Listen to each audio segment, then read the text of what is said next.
Бір байдың мыңғырған малы екі төбеті болады. Екі төбеті аймақтың басқа иттерін қан қақсатады деген аты шығып ел аузында аңызға айналыпты.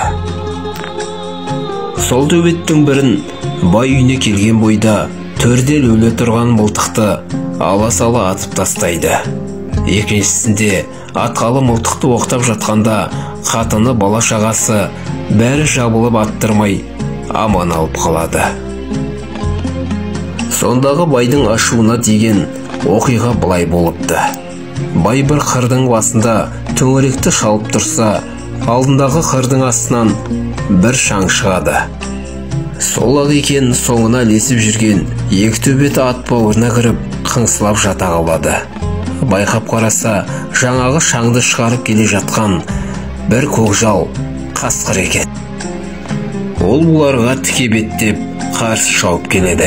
Содан екі төбет ығып тығылып қалады. Бірақ көкжал қасқыр аттылы байдың қасынан тілі салақтап жан ұшыра өте шығады. Сөйтсе артында оны жан алқымға алып бір дүрек тазы мен төбеттен туған тазы қуып келеді екен. Ал әлгі байдың екі төбеті сол қасқырдан қорқып, кіретін ін таппай ат бауырына тығылғанымен артында қуып келе жатқан дүректі жабылып талай бастайды. Қасқыр құтылып ол кетеді. Ал дүрегей тазы сол жерде екі төбеттің шеңгелді тырнағынан құтыла алмай, азулы төбеттер оны алқымнан алып, қан жоса қылып өлтіреді. Төбеттер байдың арашасына да пысқырмайды. Бізде де небір ит құсқа, қорқауларға қарсы тұрар ел қорған тазы бар. Бірақ соларды бағалай алмай, ішіміздегі иттерге талатып қойып, қарап тұрамыз.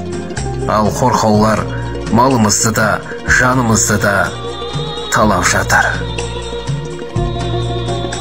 Әкемнің үнемі айтып отыратыны, балам қолымнан келсе, көмектес, келмесе, ешкімге зияныңды тигізбе деген ақылы тура екен.